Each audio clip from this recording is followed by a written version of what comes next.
You are recognized for about 5 minutes. Thank you, Chair Lofgren.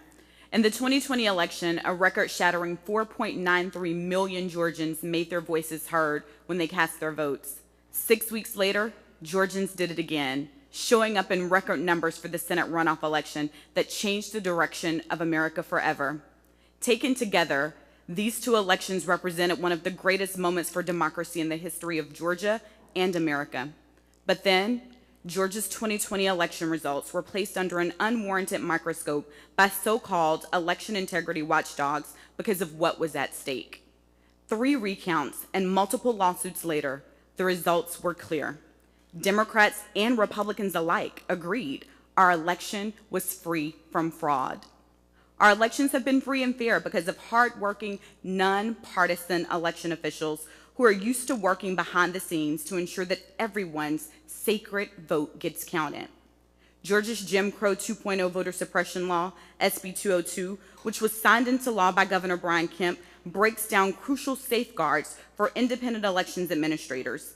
Most frighteningly, under SB 202, the Georgia State Election Board has the power to replace county election board members that it decides are underperforming, giving partisan election officials far too much control over the fair administration of elections.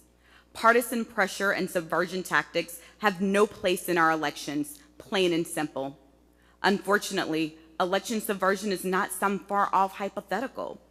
Republicans in Georgia are actively working to replace the Elections Board of Fulton County, Georgia's largest county, my home county, which includes the city of Atlanta, just this week.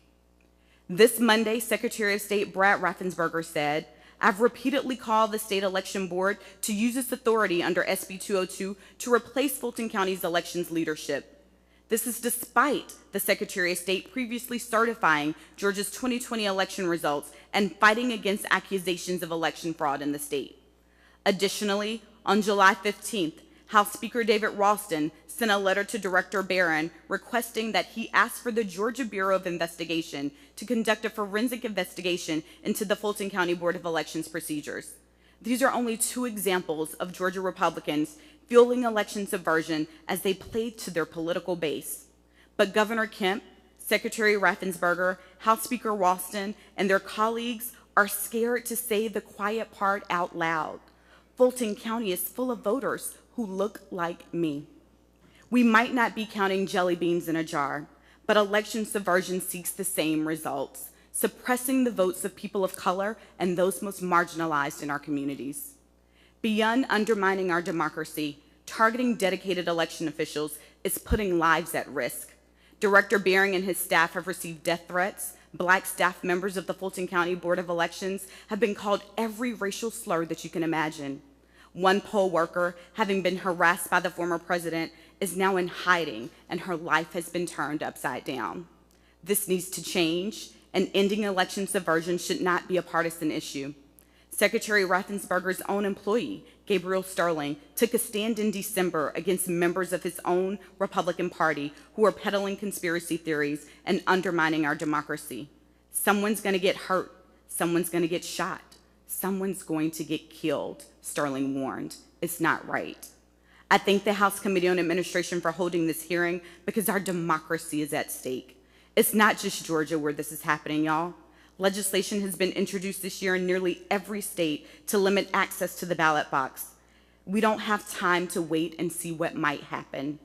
In Georgia, we conducted one election with the undemocratic SB 202 as the law of the land, and our next election will be here before we know it. The time to act is now.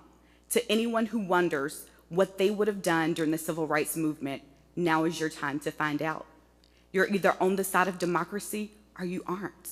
I look forward to continuing to work with Representative Sarbanes, my co-chairs of the Congressional Voting Rights Caucus, members of this committee, and all of those ready to defend our democracy and prevent election subversion. Thank you, Madam Chair, and I yield back the balance of my time.